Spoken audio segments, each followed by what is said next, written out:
আসন্ন রমাদান, আমাদের করণীয় আছে। আমাদের প্রত্যেককেই রমাদানকে কেন্দ্র করে সমস্ত রুল সাজা ফেলতে হবে। এই রমজানে আমি কি কি নেক আমল করব, পুরো 24 ঘন্টা টাইম কি, আমি কতক্ষণ ঘুমাবো সেট করতে হবে, টাইম রুল করে ফেলতে হবে। আমি কতক্ষণ সজাগ থাকবো এটাও রুল করতে হবে। আমি কতক্ষণ সালাত আদায় করব এটা রুল করতে হবে। আমি কতক্ষণ কোরআন তেলাওয়াত করব এটা রুল করতে হবে। কতক্ষণ আমি দুরূদ পড়ব এটা রুল করতে হবে।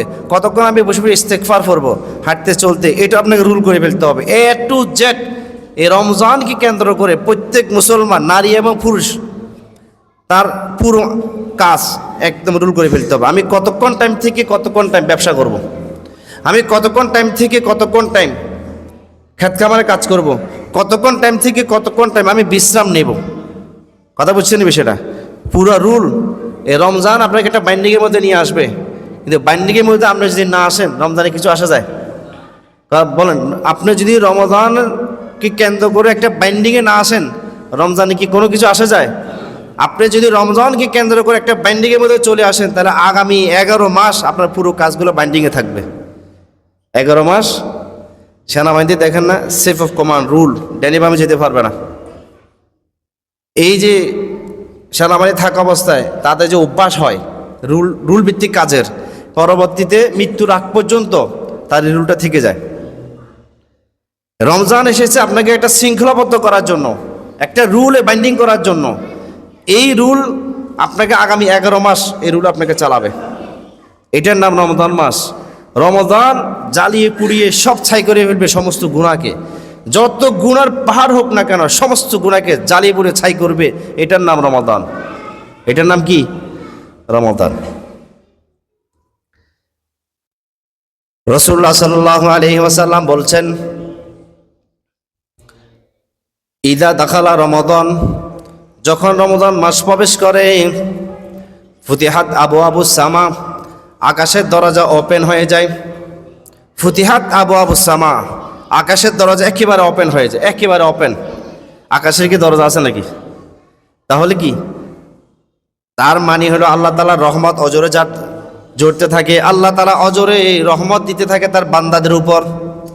নারী এবং পুরুষ সমানে আল্লাহ তাআলা রহমতের দরজা খুলে দেন, রহমত আসতে থাকে। যে সমস্ত বান্দারা রমজানে একটা বাইন্ডিংয়ের মধ্যে চলে আসে, তারাই তো রহমত, আল্লাহ তাআলা দয়া বেশি উপলব্ধি করতে পারে।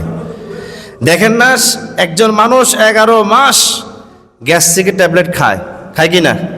কিন্তু রোজার মাসে যখন সাহারি খালো, খাওয়ার পর থেকে সন্ধ্যা পর্যন্ত, ইফতার আগ পর্যন্ত কোনো ট্যাবলেট আছে, কিন্তু তার কোনো সমস্যাও নাই। আর এমনি প্রতিদিন খাবার আগে সকালবেলা একটা গ্যাস্ট্রিকের ট্যাবলেট, দুপুরবেলা একটা গ্যাস্ট্রিকের ট্যাবলেট, রাতেরবেলা আর একটা গ্যাস্ট্রিক ট্যাবলেট খাবার আগেও পরে খায় কি না? কিন্তু রমজান মাসে একজন মানুষ, অসুস্থ মানুষের সুস্থতার নিশানা পায়, সুস্থতার গ্রান্ট পায়।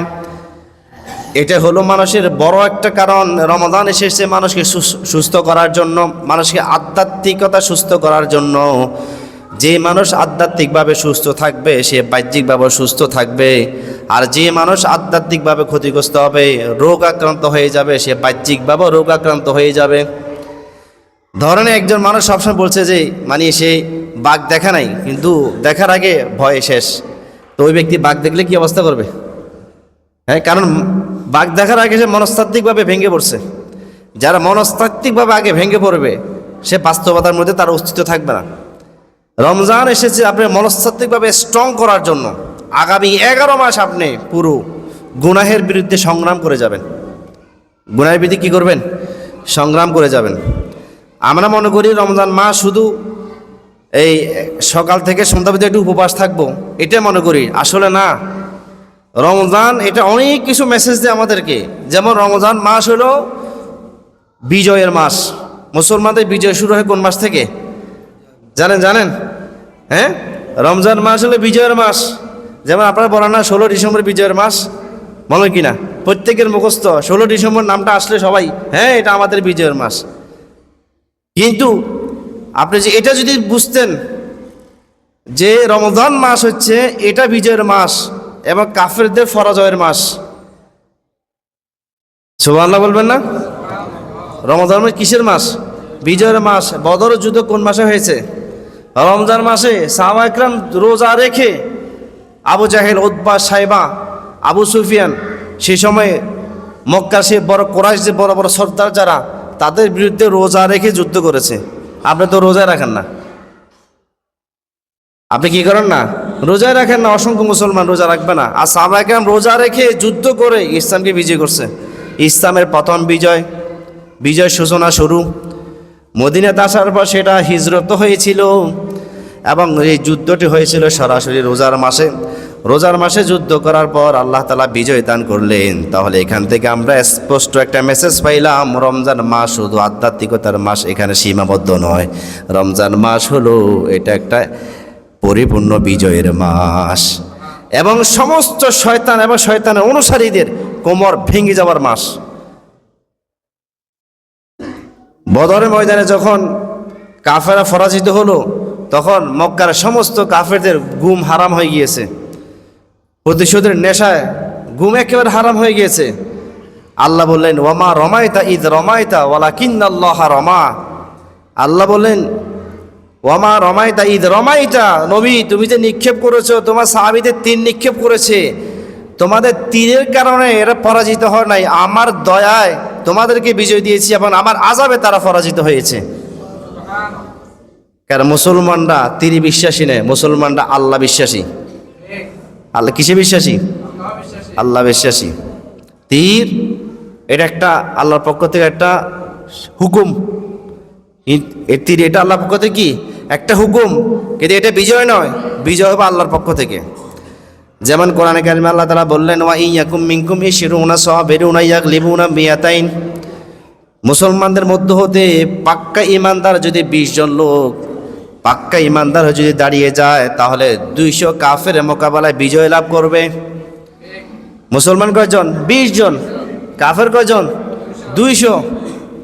বদরের যুদ্ধে সাহাবা একরাম ছিল কয়শো? 313। কত ছিল? 313। আর কাফের কত ছিল? 1000 বরাবর। এই জন্য সংখ্যা কোনো বিজয়ের নিশানা নয়। বিজয়ের নিশানা হলো ঈমান, পাক্কা ঈমান। যার সম্পর্ক রবের সাথে বেশি, আল্লাহ তাকে বিজয় দিবে। সুবহানাল্লাহ বলবেন না? তাহলে রমজান মাস এটা বিজয়ের মাস। এটা কিসের মাস? বিজয়ের মাস। রমজান মাস হলো আত্মশুদ্ধির মাস এবং রমজান মাস হলো কোরআন তেলাওয়াতের মাস, কোরআন নাজিলের মাস। আল্লাহ তাআলা বলেন, ইয়া আইয়ুহাল্লাযীনা আমানু কুতিবা আলাইকুমুস সিয়ামু কামা কুতিবা আলাল্লাযীনা মিন ক্বাবলিকুম লাআল্লাকুম তাত্তাকুন। হে ঈমানদারগণ, কুতিবা আলাইকুমুস সিয়াম, তোমাদের উপর রমজান ফরজ করা হয়েছে। কামা কুতিবা আলাল্লাযীনা মিন ক্বাবলিকুম, যেমন তোমাদের পূর্বে যারা ছিল তাদের উপর ফরজ ছিল।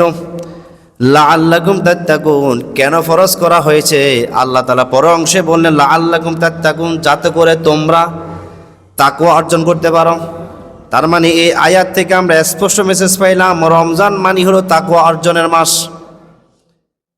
রমজান মানে কি? তাকওয়া অর্জনের মাস। আপনি যদি তাকওয়া অর্জন করতে চান, তাহলে অবশ্যই রমজান আপনাকে ভালো করে উপলব্ধি করতে হবে। একবারে জ্ঞান, বিজ্ঞান, বুদ্ধিমত্তা দিয়ে রমজানকে আপন করে নিতে হবে।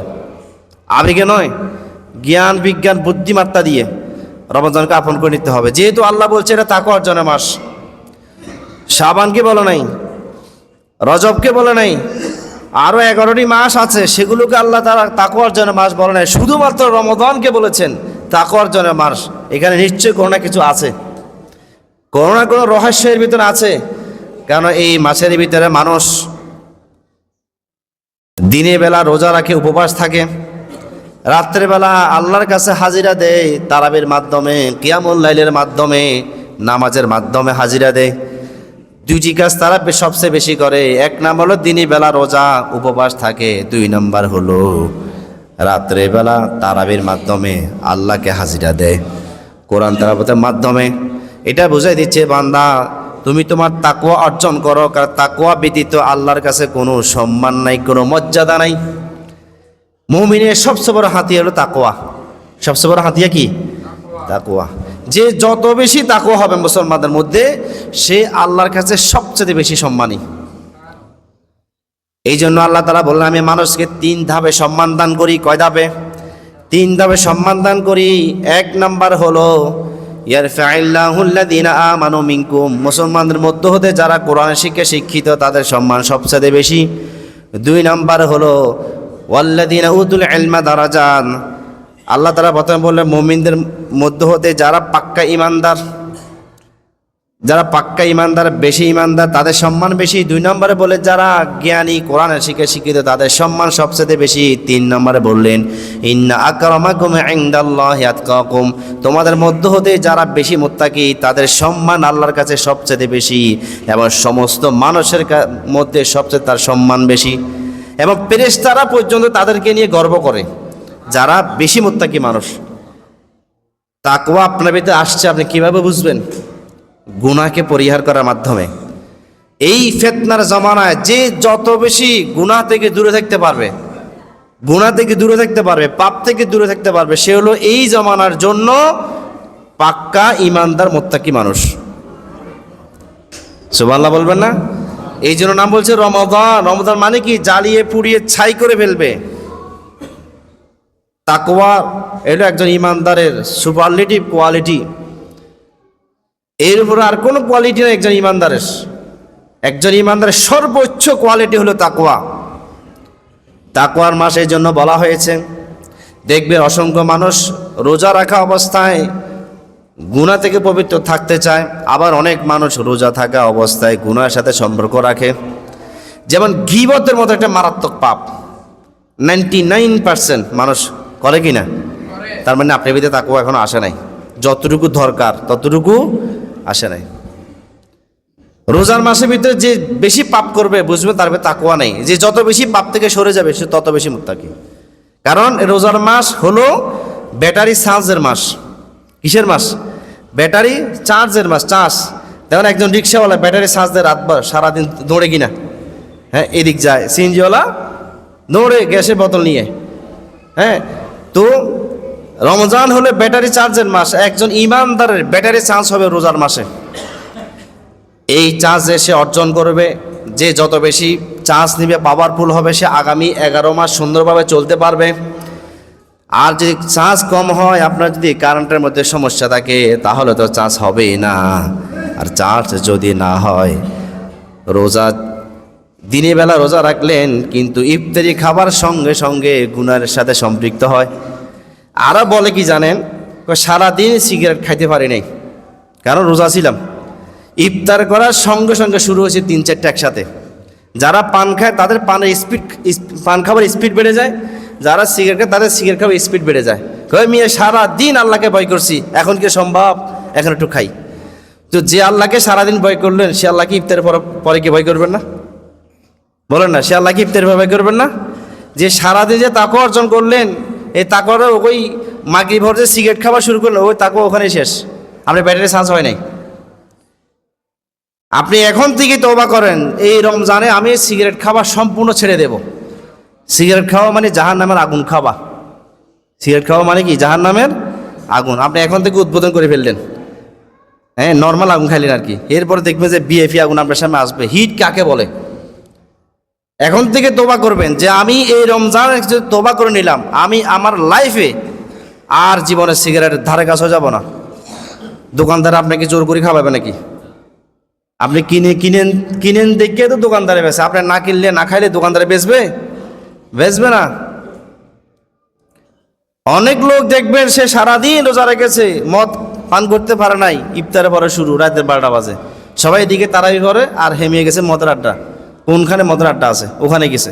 কেউ জুয়া খেলে। ভাই, আপনার তাকওয়া অর্জন হয় নাই। আপনি রোজার সাথে প্রতারণা করছেন, এবং যিনি রোজা দান করেছেন আল্লাহ সুবহানাহু ওয়া তাআলা, তার সাথে প্রতারণা করতে চাচ্ছেন। আসলে বলেন তো, আল্লাহকে কি ধোঁকা দেওয়া যায়? বলেন, আল্লাহকে ধোঁকা দেওয়া যায়? আবু জাহেল, উতবা, সাহেবা, ফেরাউন, নমরুদ সবাই আল্লাহকে ধোঁকা দিতে চাইছিল। দিন শেষে কি তারা ধোঁকা খাইছে কিনা? বলেন, ধোঁকা খাইছে কিনা? নমরুদ বলেছিল আল্লাহকে আমি হত্যা করব, তীর নিক্ষেপ করছিল, ডাইরেক্ট তীর নিক্ষেপ করেছে, আমি আল্লাহকে কতল করব। আল্লাহ তাআলা বলে, আচ্ছা ঠিক আছে, তুই আমাকে কতল করতে তীর মারছিস।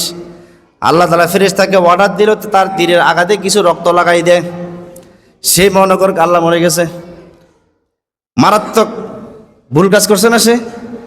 আল্লাহ ফেরেশতাকে তীর রক্ত লাগাই দেয়, দেখি ও মনে করো। কিন্তু দিন শেষে নমরুদের রেজাল্ট কি? জুতার বাড়ি খাইতে খাইতে খাইতে খাইতে, তাও কাকে দিয়ে? তার বডিগার্ড দিয়ে দুনিয়াতে বিদায় হলো।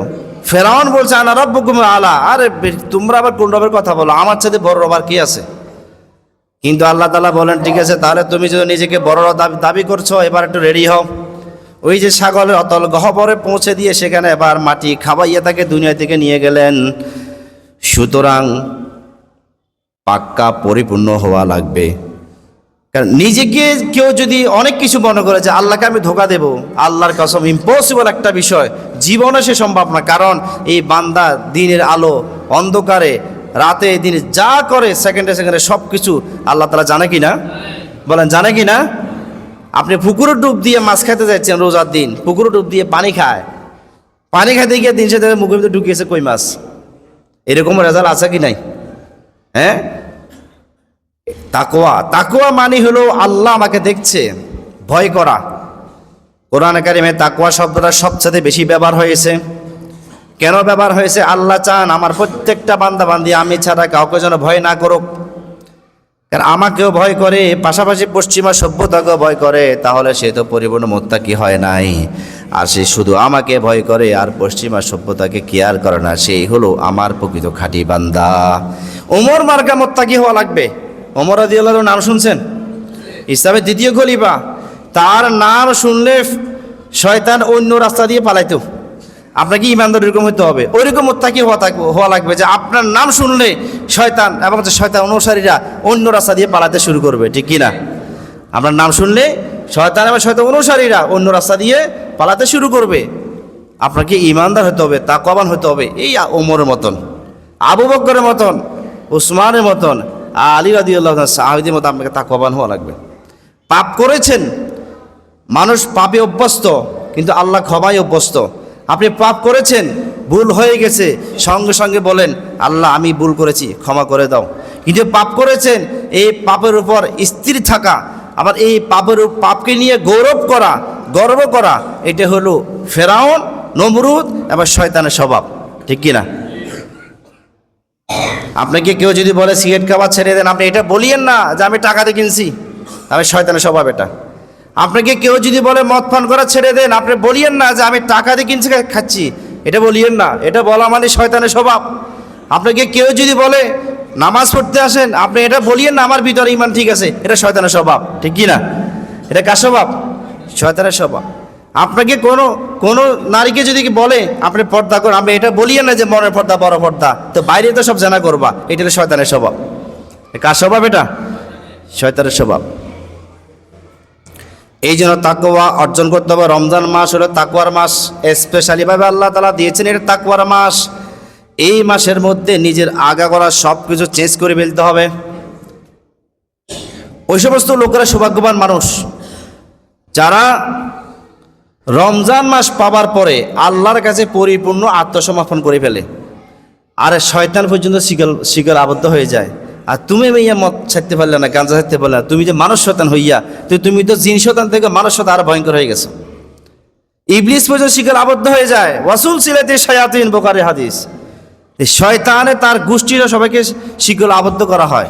তো রমজানে যদি সে জেলখানা থাকে, রমজানে যদি শয়তান জেলখানা থাকে, তো তুমি যে মদ পান করতেছো, বাইরে ঘুরে ঘুরে আল্লাহর নাফরমানি করতেছো, নানান পাপের সাথে সম্পৃক্ত হয়েছ, তাহলে তুমি তো শয়তানের খালাতো ভাই বা তার সাথে বড় ভাই, ঠিক না?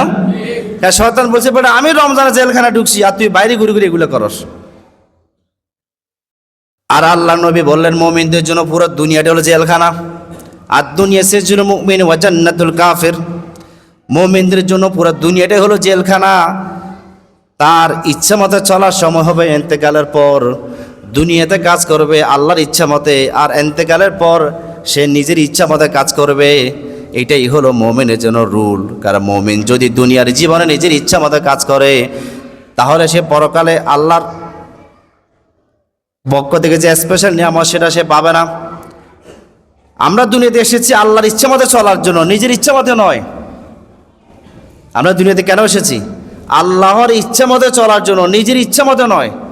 নিজের ইচ্ছা মতো চলছেন মানে আপনি নিজের রব, নিজের মনকে রব বানাইছেন, এটা হবে শিরক। এটা কি হবে? শিরক। নফস পূজা, এটাকে বলে নফস পূজা, ইবাদাতুন নফস, মনের পূজা করা। আপনার মনে যা আছে তাই করছেন। এই জন্য দুনিয়াটা হলো রবসাই জিন্দেগি, আখিরাত হলো নিজের মনসাই জিন্দেগি। দুনিয়ার জীবনে আল্লাহর কথা অনুযায়ী চলবেন, নিজের সমস্ত চাওয়া পাওয়াকে আল্লাহর উপর সুপর্দ করে দিবেন। আল্লাহ তারা যেভাবে চালাতে চাচ্ছেন সেভাবে চলবেন, তাহলে আপনার জন্য জান্নাতে নাজামত রেডি আছে। আর দুনিয়ার জীবনে যদি আল্লাহ এবং রসুলকে তোয়াক্কা না করে নিজের মন গড়া কার্যক্রমের সাথে সম্পৃক্ত রাখেন, তাহলে মনে রাখবেন আপনার জন্য আখিরাতে আর কোনো কিছু নাই, আছে শুধু জাহান্নামের আগুন। আপনার জন্য আছে শুধু জাহান্নামের আগুন। আপনি জাহান্নামে হানজাল হবেন, আপনি জাহান্নামের লাকড়ি হবেন, আপনাকে সেখানে জ্বালানো হবে। আপনার জন্য জাহান্নামের আগুনে দরিয়া থাকবে, সাগর থাকবে, সেখানে আপনাকে ডুবানো হবে। একবার যে জীবিত হয়েছেন আর কখন আপনার মৃত্যু আর হবে না। ওই যে আমরা জানাজার সময় বলি এবং দাফনের সময় বলি, মিনহা খলাকনাকুম ওয়া ফিহা নুঈদুকুম ওয়া মিনহা নুখরিজুকুম তারাতান উখরা। এটার মিনিং কি কেউ যদি ভালো করে বুঝতো তাহলে সেই পাপের সাথে সম্পর্ক রাখতো না। মিনহা খলাকনাকুম, আমি আল্লাহ তোমাদেরকে যে জমিনে রাখবো ওই জমিন থেকে বানাইছি। ওয়া ফিহা নুঈদুকুম, আবার এই জমিনের ভিতরে তোমাকে রেখে দেওয়া হবে। ওয়া মিনহা নুখরিজুকুম তারাতান উখরা, দ্বিতীয়বার তোমাকে আবার এখান থেকে উত্তোলন করা হবে, অর্থাৎ জীবিত করা হবে, এখান থেকে উঠানো হবে। এই তো শেষ, তোমার আর কোনো মরণ নেই। যত ঈমান তোমার উপর যাবে তোমার আর কোনো মরণ হবে না। দুনিয়ার জীবনে একজনকে জবাই করে সে মারা যায়, কিন্তু হাসরের ময়দানে আখিরাতের জীবনে বারবার আপনাকে জবাই করা হবে, কিন্তু আপনার মরণ আর হবে না। কষ্ট কাকে বলে, কষ্ট কাকে বলে। এই জন্য আমাদেরকে এখন থেকে মুত্তাকি সিদ্ধান্ত নিতে হবে যে আমি সিদ্ধান্ত নিব সর্বোচ্চ আল্লাহকে ভয় করব, আল্লাহ ছাড়া আর কাউকে ভয় করব। আল্লাহর ভয় থাকলে পাপের সাথে সম্পর্ক রাখা যাবে না। আল্লাহর ভয় থাকলে আল্লাহর নিষিদ্ধ যত কাজ আছে সেগুলোর সাথে সম্পৃক্ত হতে পারবেন না। আল্লাহর ভয় থাকলে আল্লাহর যতগুলো বিধান আদেশকৃত সবগুলো বিধান আপনি পালন করতে বাধ্য। আল্লাহর ভয় থাকলে রসুলের আদর্শ ছাড়া আর কারো আদর্শ আপনি গ্রহণ করতে পারবেন না। আল্লাহর ভয় থাকলে রসুলের আদর্শের উপর আপনি জীবনযাপন করতে হবে, এ টু জেড, জীবনের প্রতিটি ক্ষেত্রে। যেই নবীর আদর্শ দিয়ে সালাত আদায় করেন, সেই নবীর আদর্শ দিয়ে বউ চালাইবেন, সেই নবীর আদর্শ দিয়ে সন্তানদেরকে চালাইবেন, সেই নবীর আদর্শ দিয়ে সমাজ চালাবেন, সেই নবীর আদর্শ দিয়ে অর্থনীতি চালাইবেন, সেই নবীর আদর্শ দিয়ে সমরনীতি চালাইবেন, সেই নবীর আদর্শ দিয়া পুরো রাষ্ট্র সব চালাইবেন। তাহলে আপনি নবীজির খাঁটি উম্মত, তাহলে আপনি নবীজির খাঁটি উম্মত। আপনি 1% নবীর আনুগত্য করলেন আর 1% অন্য কাউকে আনুগত্য করলেন, মনে রাখবেন কি আমাদের আল্লাহ নবী বলবেন, সৌকান লিমান গাইয়ার আবাদি, দূর হ, তোমাকে আমি চিনি না, কেমনে চিনবো? তুমি আমার নাফরমানি করেছো, তুমি পরিপূর্ণভাবে আমি নবীর আনুগত্য করো নাই, এখন গেট আউট। সেদিন বিপদ আছে না নাই? বলেন আছে না নাই? এই জন্য রমজান এসেছে আমাদেরকে মুত্তাকি বানার জন্য। যেই কথা বলছিলাম, নবীজি বলছেন ইজা দাখালা রমাদান ফুতিহাত আবওয়াবুল জান্নাহ। নবীজি বললেন যখন রমজান প্রবেশ করে আসমানের দরজা সমূহ ওপেন হয়ে যায়, তার মানে হলো আল্লাহর পক্ষ থেকে অজরের রহমত বর্ষিত হতে থাকে এবং শয়তানকে সেগুলো আবদ্ধ করা হয় এবং ওয়াগুল্লিকাত আবওয়াবু জাহান্নাম, জাহান্নামের দরজা বন্ধ করে দেওয়া হয়। কোনো মানুষ যদি রমজান মাসে, ইমানদার মানুষ যদি রমজানে মারা যায়, তার জন্য জাহান্নামের দরজা বন্ধ, মানে জান্নাতের দরজা খোলা। তার মানে হলো ওই ব্যক্তি জাহান্নামে যাবে না, সে জান্নাতে যাবে। সুবহানাল্লাহ বলবেন না? এই জন্য ওই সমস্ত ব্যক্তিরা খুশনসিবওয়ালা মানুষ যারা রমজানে রোজা অবস্থায় মারা যায়, এদের সবচেয়ে বেশি খুশনসিব, আমার সবচেয়ে ভাগ্যবান মানুষ তারা রোজা অবস্থায় মারা যায়। যে মোমেন ইমানদার বান্দাবান্দি রোজার মাসে মারা যাবে, নবীজি বললেন ওয়াগুল্লিকাত আবওয়াবু জাহান্নাম, জাহান্নামের দরজা বন্ধ করে দেওয়া হয়। জাহান্নামের দরজা বন্ধ করে দেওয়ার অর্থটা কি? অর্থ হলো কোনো ইমানদার রোজা অবস্থায়, ইমানদার যদি রোজার মাসে মারা যায়, তার জন্য জান্নাতের দরজা খোলা, সে জান্নাতে প্রবেশ করবে। আর জাহান্নামের দরজা বন্ধ, সে জাহান্নামে যাবে না। এই কেন বলছে? এবার তাকওয়া বলছে। এবার বুঝছেন, তাকওয়া আপনাকে সরাসরি কোথায় নিয়ে যাবে? জান্নাতের দরজা নিয়ে যাবে এবং জাহান্নামের দরজা স্টপ করে দিবে আপনার জন্য। সুবহানাল্লাহ বিহামদিহি। আমার ভাইরা, আমাদের এখন থেকে আমাদের প্রত্যেকটা কাজ আমরা রুল করে ফেলি। পুরো রোজার মাস আমি ইবাদতের উপর থাকবো, অন্ততপক্ষে চুপ থাকবো, চুপ থাকাটাও ইবাদত। মান সাকাতা না যা, নবীজি বলছে যে চুপ থাকে সেও নাজাত পায়। এই জবানটাকে সর্বোচ্চ কন্ট্রোল করতে হবে। দুনিয়ার যত ফ্যাঁস বাজায় জবান দিয়ে, যত প্যাঁচ এই জবান দিয়ে বাজায়, মাথাতে পলিটিক্যাল খাটায় আর বাড়ি জবান দিয়ে শুধু এটা করে ওইটা করে ওইটা করে। সমস্ত পাপ ছেড়ে দেব, আল্লাহকে ভয় করব। আল্লাহ তুমি আমাদের সবাইকে এই রমজানে খাঁটি মুত্তাকি হওয়ার তৌফিক দান করো।